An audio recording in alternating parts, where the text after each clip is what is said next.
Paz de Deus, irmãos e irmãs. E a graça do Senhor repousa em cada um de seus corações, né? E para você também que está nos assistindo aí pelo canal do YouTube, pelas mídias sociais. Espero que essa mensagem alcance o seu coração também aí na sua casa.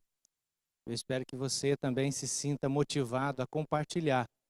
Muitas pessoas estão me perguntando, né? Como que acessa aí os vídeos, né, das mensagens da igreja, né? Nós não editamos todas ainda, né?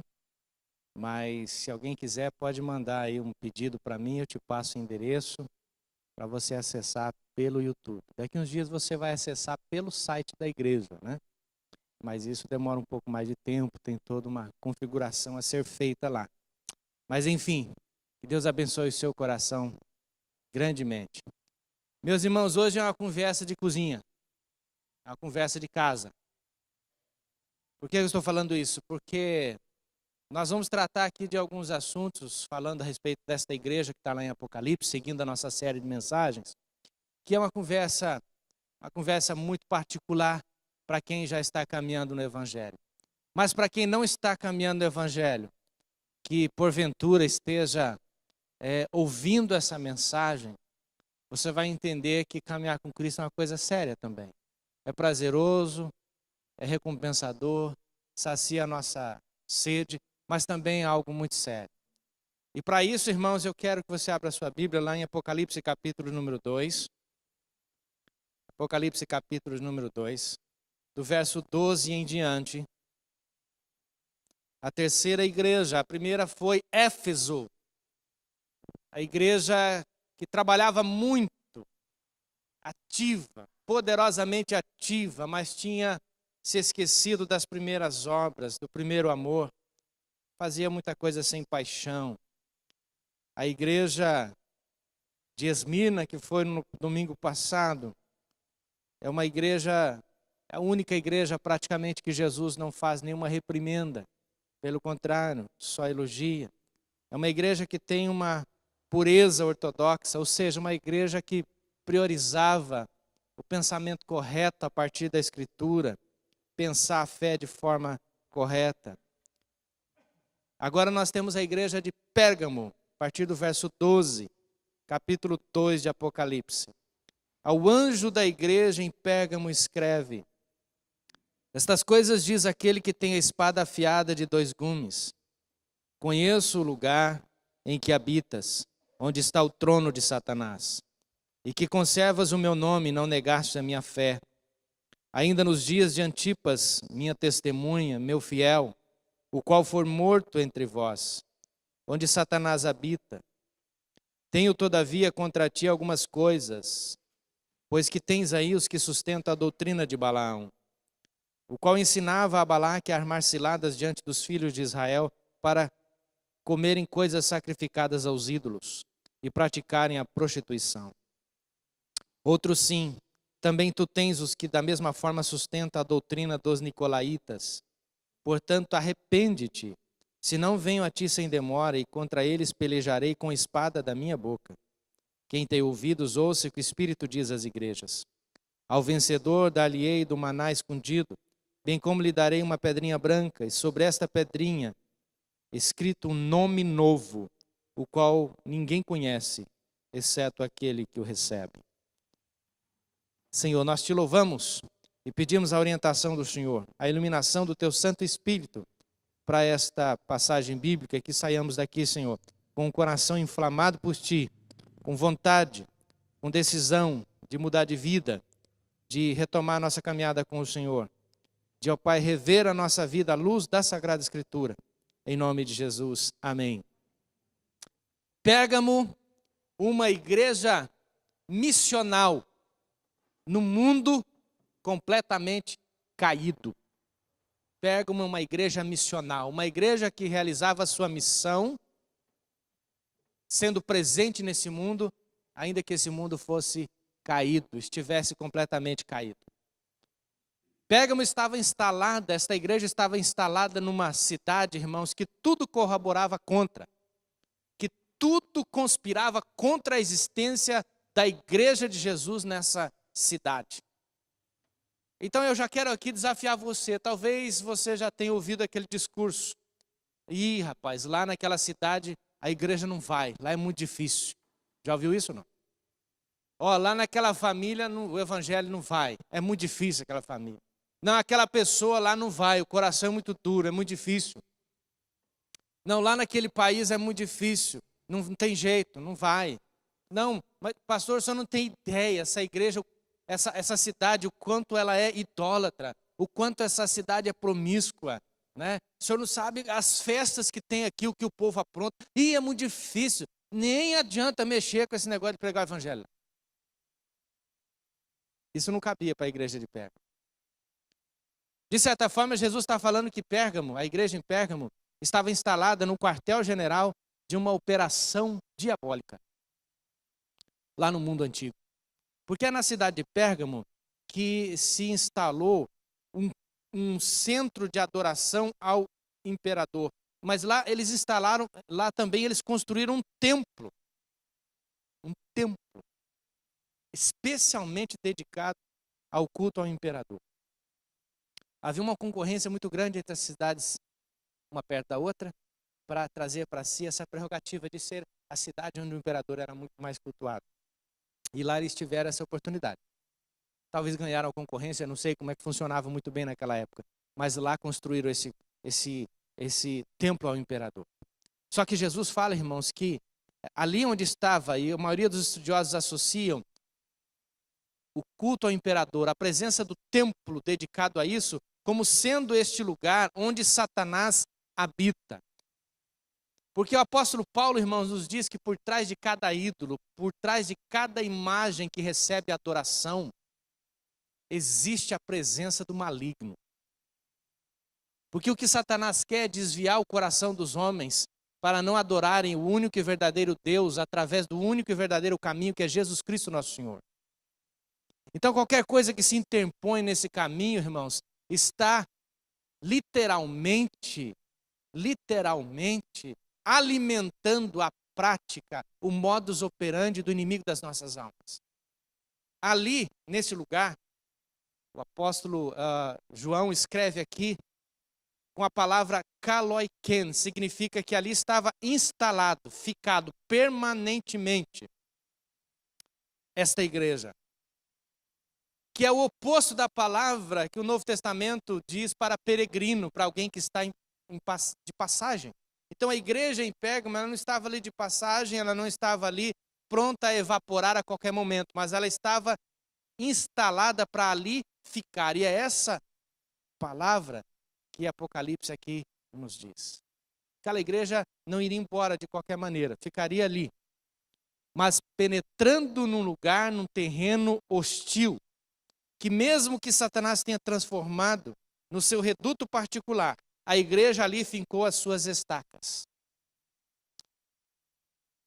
Várias hipóteses, irmãos, também além dessa, podemos traçar.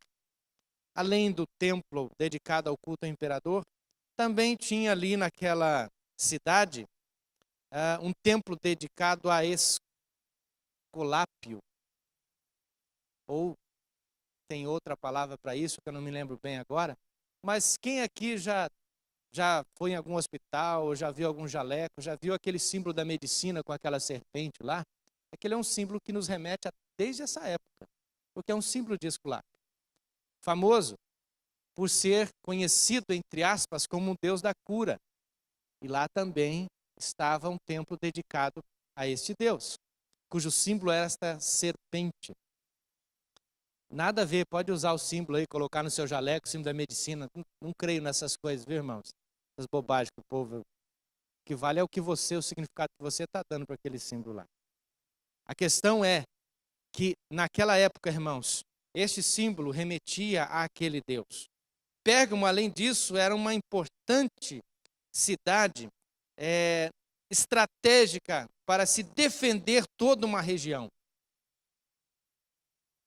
E ali então, irmãos, a presença de Roma era notável. E ali então qualquer pessoa que resolvesse ir contra Roma não tinha a mínima chance de preservar a sua vida. Mas ali o povo de Deus resolve fazer a sua missão. Deus é assim, irmãos. Deus queria plantar uma igreja em Roma.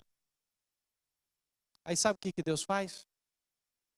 Deus permite que o apóstolo Paulo seja preso.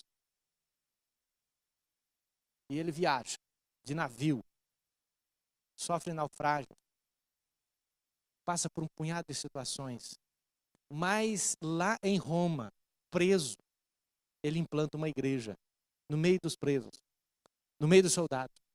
E ele escreve, depois de alguns anos, uma saudação aos irmãos lá da igreja em Filipos, dizendo o seguinte: olha, todos os santos vos saúdam, lá no final da carta, inclusive os da casa de César. Paulo, apóstolo, implanta uma igreja lá na barba do imperador. É assim que Deus trabalha.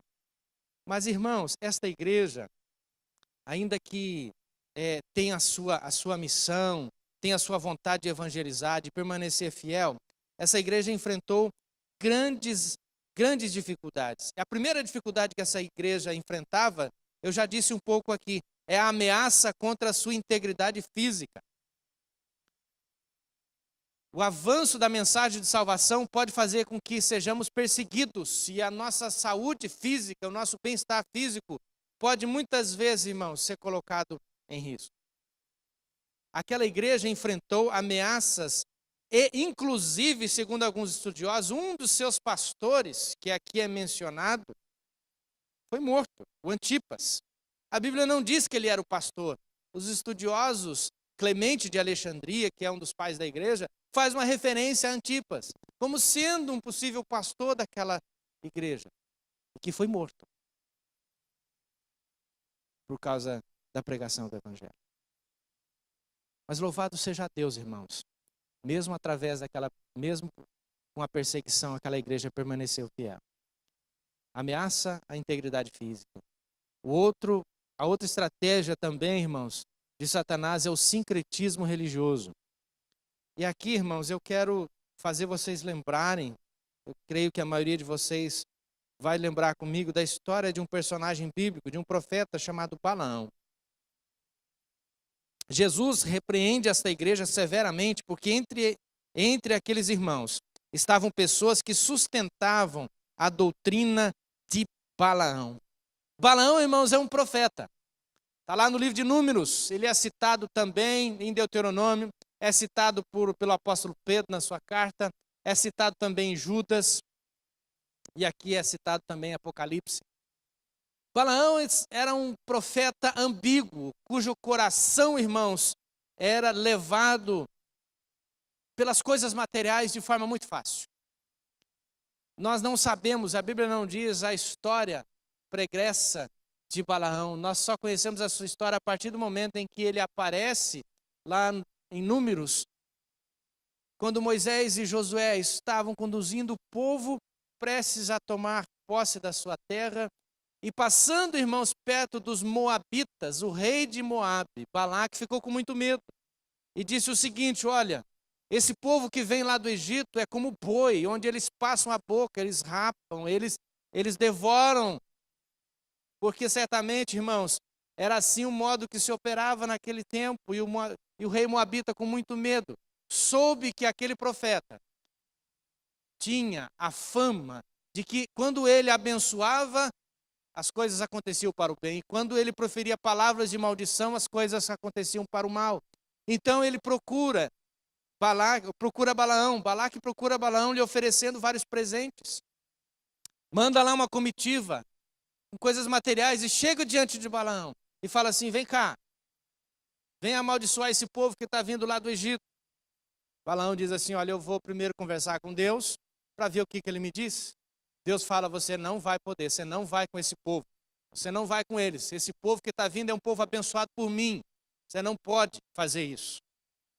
Quem aqui já é cristão desde a década de 80 vai se lembrar de uma canção baseada nesse trecho, né? Sobre tu atendo a Israel não vale encantamento, né? Quem se lembra? Ô crentaiada, ô povo bom. E a gente cantava, né? Sobre tua vida, Israel, não vale encantamento, né? E a gente estendia a mão para os outros assim, falava aquela coisa toda. Louvado seja Deus, teve seu tempo, baseado nessa passagem. Balaão, irmãos, ouviu de Deus, não vai. Balaão disse: eu não posso ir. Nem que que Balaque me desse toda a casa dele. Não tá, não vou, não posso. O povo volta para o rei e diz assim, o profeta não quis vir. Aí então, irmãos, Balaque manda príncipes mais nobres, num grau maior. Ao invés de mandar, de repente, o secretário manda o primeiro-ministro. E lá vai conversar com Balaão. Balaão já tinha recebido uma ordem expressa de Deus, você não pode ir com eles. Mas Balaão falou para eles, então faz o seguinte, dorme aqui essa noite, eu vou conversar com Deus de novo.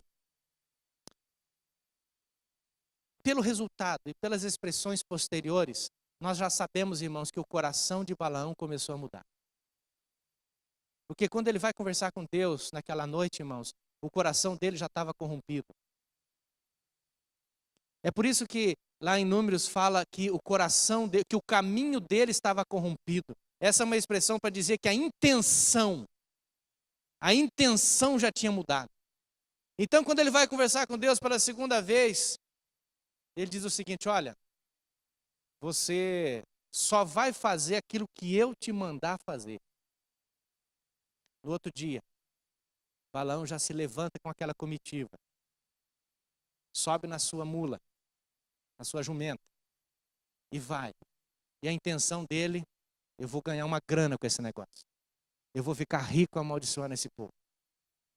E aí, irmãos, acontece uma das passagens que, na minha opinião, são das mais engraçadas em toda a Bíblia. Porque quando Balaão está em cima daquela jumenta, indo com o coração cheio de intenção de amaldiçoar o povo de Deus, o que acontece? Um anjo do Senhor, com a espada já desembainhada, aparece diante da jumenta, e quem vê é a jumenta e Balaão não vê. E aí então, irmãos, a jumenta tenta salvar o profeta e muda de direção. E o profeta bate na jumenta e faz com que ela volte para o caminho. Até que, irmãos, o anjo do Senhor aparece novamente, se interpõe no caminho. E a jumenta aperta por um estreito, por uma passagem mais estreita. E o pé de Balaão machuca nas rochas. E a jumenta aperta o pé dele. Ele fica mais nervoso ainda, bate na jumenta. E assim, irmãos, vai sucedendo até que a jumenta não aguenta mais apanhar. E ela arria. Conhece esse verbo? Arriou. Empacou. Caiu debaixo dele. E aí Balaão, mais furioso ainda, bate na jumenta. E aí, irmãos, tem a cena mais engraçada de toda a Bíblia. A jumenta olha para ele e fala, o que foi que eu te fiz? Você riu porque não foi com você. E aí vem o outro jumento, que é o que estava em cima.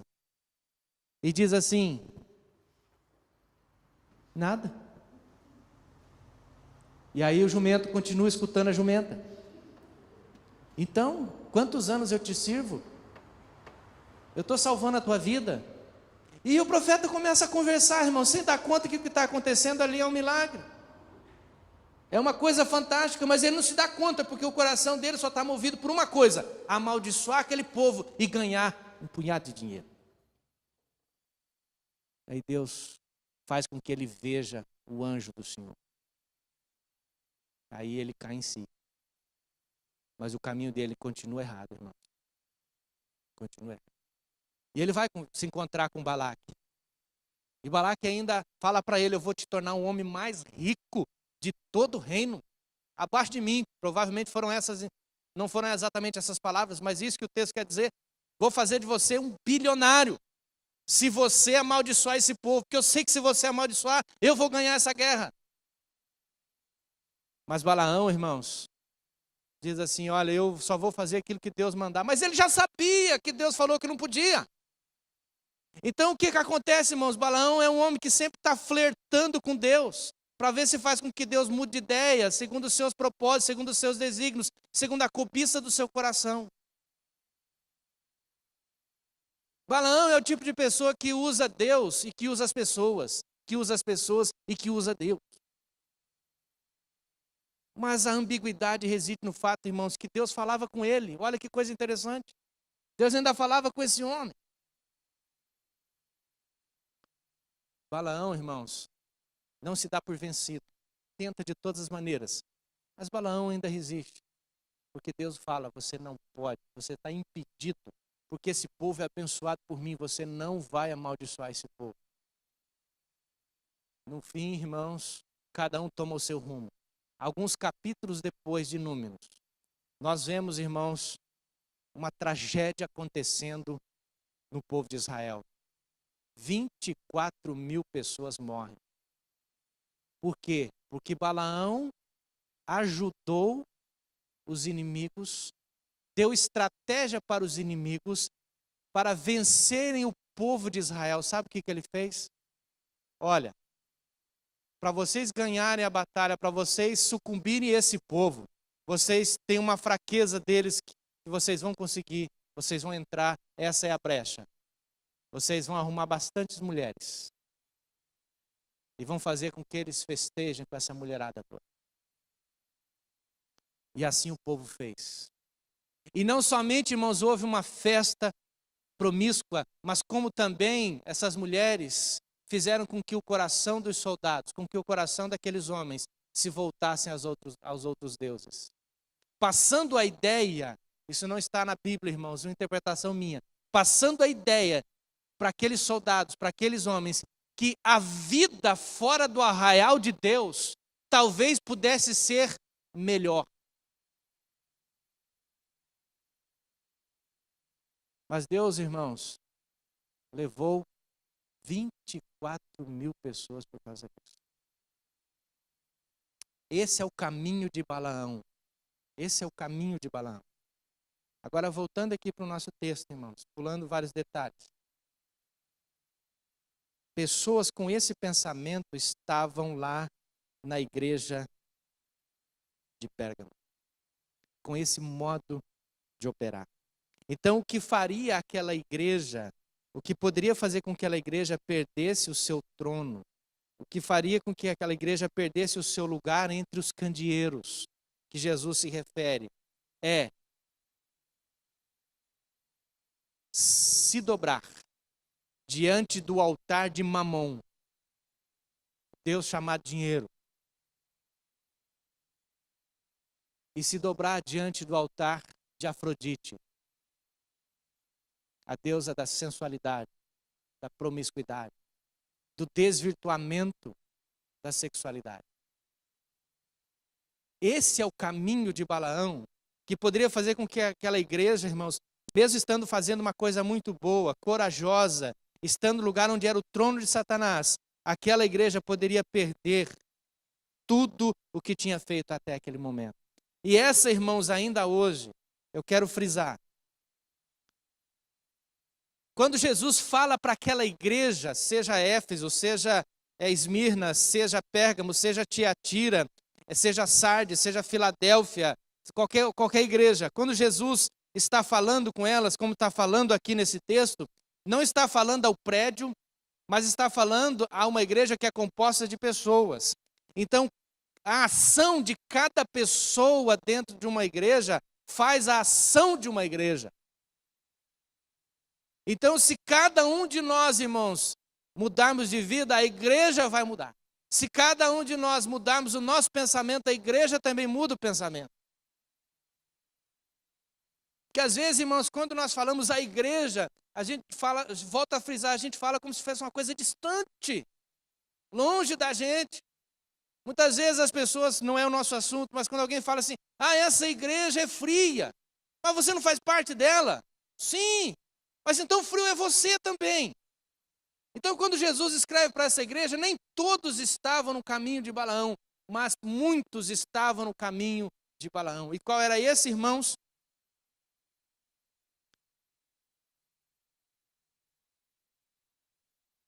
Vendendo a sua fé de forma tão barata, por causa do dinheiro. Quem desse mais, levava o coração. Esse era o coração de Balaão. Deu mais? Está aqui a bênção. Quanto mais dinheiro você der, mais a minha vontade vai estar à sua disposição. Balaão me leva a pensar, irmãos, qual é o nosso preço? Qual é o nosso preço? Até onde vai, irmãos, os nossos princípios? Até quando estar vivendo num mundo caído? Até quando estar vivendo num mundo que nos oprime? Até quando estar no mundo que não nos favorece vai nos fazer, irmãos, abrir mão de princípios para se darmos bem na vida, para pularmos as etapas, para ganharmos dinheiro de forma mais fácil?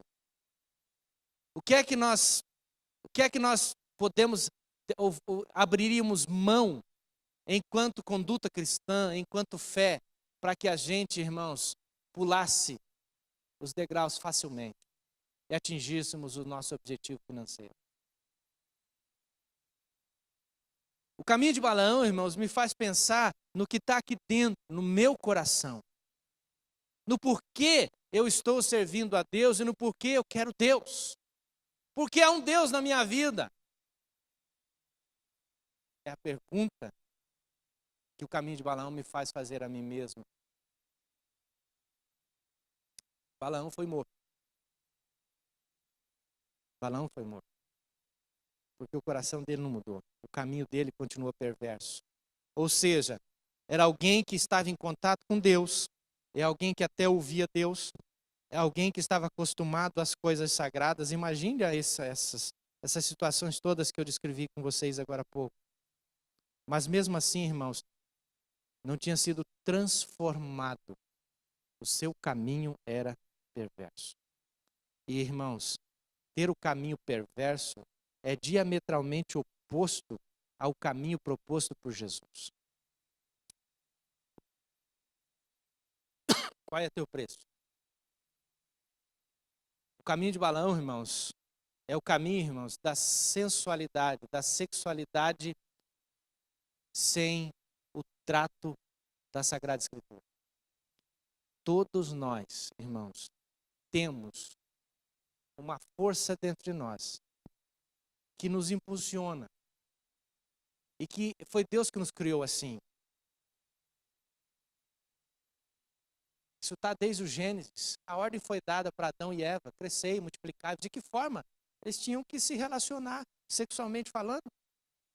Então essa reprodução biológica existe desde lá.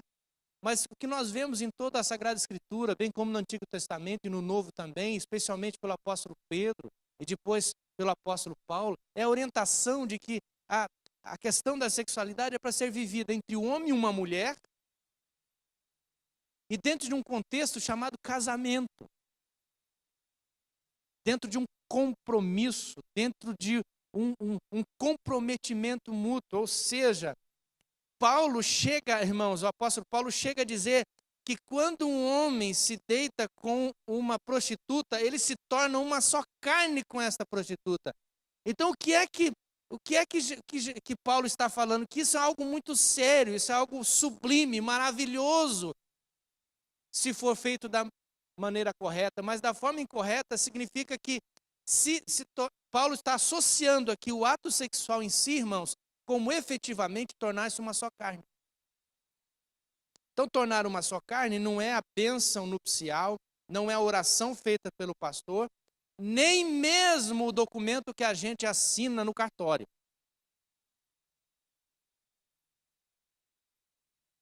Quando, irmãos, Balaão orientou os seus inimigos, os inimigos do povo de Israel, a fornecerem para aqueles homens, mulheres, que viessem a seduzi-los, a levá-los, a tomar os seus corações e fazer com que eles adorassem outros deuses. Eles estavam entregando a vitória e o relacionamento deles com Deus a um outro grau, mas um grau baixo, que não tinha força alguma. O povo tinha que ser diferente naquela nova terra.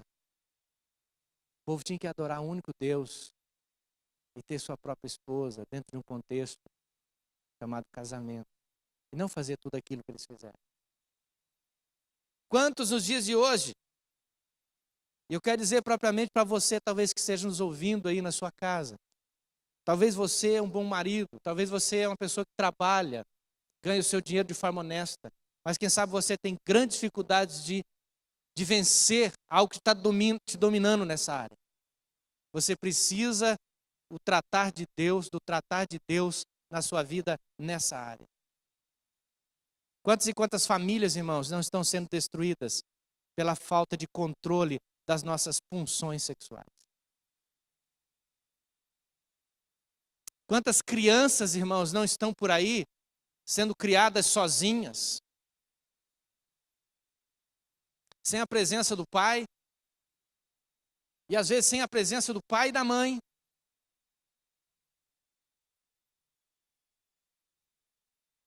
Eu ainda me lembro, irmãos, quando eu tinha 14 anos de idade, que o meu pai me pôs sentado numa cadeira.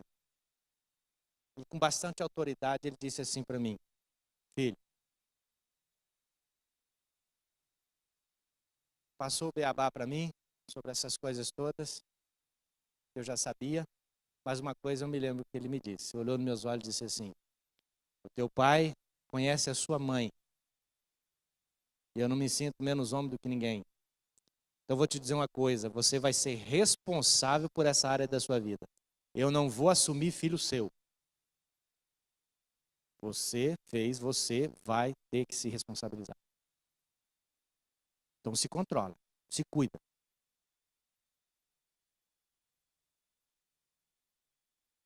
Irmãos, isso é muito sério. Isso é muito sério. O caminho de Balaão pode fazer com que a igreja perca a sua autoridade, a sua credibilidade. Pode fazer com que a gente perca a nossa credibilidade. Então, Jesus diz para aquela igreja: se arrependa disso. Tenha controle. Tenha controle. Não comam coisas sacrificadas aos ídolos e não pratiquem a prostituição. Antes que você me pergunte, o que são coisas sacrificadas aos ídolos? Dentro desse contexto bíblico, irmãos, era qualquer comida que era, ou qualquer coisa preparada em oferenda àquele Deus daquele templo. Tá certo? Depois o Novo Testamento, antes de Apocalipse, claro, vai explicar melhor algumas questões. Portanto, arrependa-te, está no verso 16, se não venha a ti sem demora contra eles, e pelejarei com a espada da minha boca. Que palavra é essa aqui, espada? A palavra que aparece aqui, irmãos, é a palavra que designa a espada que era usada pelo pelo soldado romano, a espada de ataque, que cortava de ambos os lados, e que era mortal, e se pegasse, causava um estrago. É essa imagem que Jesus fala: olha, vamos pôr em ordem a casa, vamos se arrepender, porque senão eu venho contra ti. Ao invés de ajudar, eu vou pelejar com a espada da minha boca. Quem tem ouvidos, ouça o que o Espírito diz às igrejas. Essa expressão, quem tem ouvidos, ou seja, esteja disposto a considerar esta palavra. E quem fizer assim, se tornará vencedor. E esse vencedor receberá o maná escondido. O que é o maná escondido? Ou seja, quem não participasse da mesa dos demônios seria sustentado pelo maná de Deus, a comida que cai do céu. Jesus daria o maná vindo do Pai. Ele seria suficientemente poderoso para preencher a vida de cada um daqueles irmãos. Jesus sustentaria os seus fiéis e lhes daria vida com esse maná especial. Coisa que ele escondeu ou esconderia de gente sábia, ele daria para aqueles irmãos fiéis, abandonando o caminho de Balaão. Este é o maná escondido. Irmãos, o evangelho é precioso. O evangelho é precioso demais. Preste atenção comigo, isso não é isso que a gente vê na prática. Você prega, você fala do evangelho. Tem gente, irmãos, que abre o entendimento, abre os olhos, abre o coração e fala: eu quero, é esse Jesus que me serve, ele me vale. Eu quero abrir meu coração para o Senhor agora e quero recebê-lo na minha vida. A partir daquele momento, a vida daquela pessoa se torna outra. Mas do lado tem alguém que não compreendeu, que não entendeu, que não vai assimilar e que vai menosprezar. É impressionante, irmãos, como isso a gente se refere na prática, né? Ontem eu fui fazer um casamento, e aí no casamento, quando a gente está conversando assim, antes de começar a cerimônia, tem alguns lá de gravata, de terno, a gente está conversando e tal, e vocês me conhecem. Eu não gosto de chegar no lugar e ficar falando, eu sou o reverendo falando de tal. Chego lá, estou conversando com a turma numa boa. E aí o papo é legal, beleza e tal. E eles estão contando aquelas piadas, aqueles negócios, aquelas bobagens todas. Você sabe como é que é. Você tem amigo aí, não tem? Tem, né, irmão? Se não tem amigo que não frequenta a igreja, você está errado, tem que ter. Como é que você vai alcançar se você não faz amizade com ninguém? Mas vamos lá, estamos lá conversando. Mas é impressionante, a partir do momento que eu tomo rumo lá no altar, que o pessoal... Pastor... Depois da cerimônia, gente, alguns saem de fininho, não conversa mais. Quem conversa chega meio vermelho, assim, meio sem saber, como cachorro que cai de mudança, olhando para lá, esse ar, o cheiro do dono e tal. E agora? O que nós vamos fazer, né? Mas é impressionante, irmãos, que no momento da palavra, no momento da mensagem, quando a gente fala sério mesmo, que tem de gente, irmãos, especialmente no dia de casamento, o que tem de gente, irmãos, no momento da mensagem, que a gente percebe que está ali sedento, que chega a sair lágrima dos olhos, porque o mundo, irmãos, não tem palavra para eles. O mundo não tem. Quem tem é você, que tem o evangelho. Então, quando a gente fala do evangelho no dia de casamento, fala assim, olha, uma família centrada no evangelho é diferente. Uma família centrada no evangelho vai ter problema financeiro, vai ter problema de relacionamento, vai ter dificuldade com os filhos, pode ter todas as coisas, pode ter lutas mais variadas, mas uma família centrada no evangelho sabe que tem o Deus olhando para elas, que Jesus faz presente, que Ele é o terceiro nessa relação entre o casal. E muita gente nesse dia faz revisão da própria vida. É impressionante. Depois vem conversar. Um deles me falou ontem à noite. Olha, pastor, como eu queria ter aprendido isso há 30 anos atrás. Esse é o maná escondido que você tem. Esse é o maná de Deus para a sua vida. O evangelho do Senhor. Em último lugar, irmãos, Jesus fala que daria uma pedrinha branca. Ó, tem 3 possibilidades aqui, você escolhe qualquer uma, tá? É sério. E eu também não sei por que eu não vou defender nenhuma, porque eu não estou claro com nenhuma delas eu tenho que defender. Pedras brancas eram usadas para indicar a inocência de pessoas acusadas de crimes. Jesus está dizendo, quem se arrepender, eu vou inocentar do caminho de Balaão. Pode ser isso. Arrependa-te. Mude o coração, você vai receber essa pedra branca. É como se fosse uma carta de liberação judicial, ou um atestado de antecedentes. Pode sair com liberdade. Está perdoado, está livre. A outra possibilidade, irmãos, é que essa pedra branca fosse um documento que os ex-escravos, que os escravos libertos pudessem andar com eles. Que agora, irmãos, se tomarmos como essa interpretação sendo a correta, é o que diz o apóstolo Paulo em Filipenses, somos agora cidadãos de uma pátria celestial. Deus mudou o nosso status. A outra possibilidade é que talvez alguns soldados romanos, quando fossem a uma festa, eles levassem uma espécie de convite ou autorização, né, para entrar num banquete. Sem aquela pedra branca, não entrava no banquete. Eu acho que as 3 são boas. Nenhum estudioso entrou em acordo. Por que eu tenho que entrar? Para mim as 3 estão boas. Se você quiser pegar as 3, o povo que estuda a Bíblia, acho que as 3 têm o seu fundamento. Esses que vencerem vão receber essa pedra branca. Escrito um nome novo. O que significa isso, irmãos? Todas as vezes, ou em algumas situações no Antigo Testamento, em que as pessoas se encontraram com Deus, olhe para mim aqui, isso é muito importante. Abraão, ele não se chamava Abraão, ele se chamava Abrão. Mas quando ele passou a se relacionar com Deus, Deus mudou o nome dele.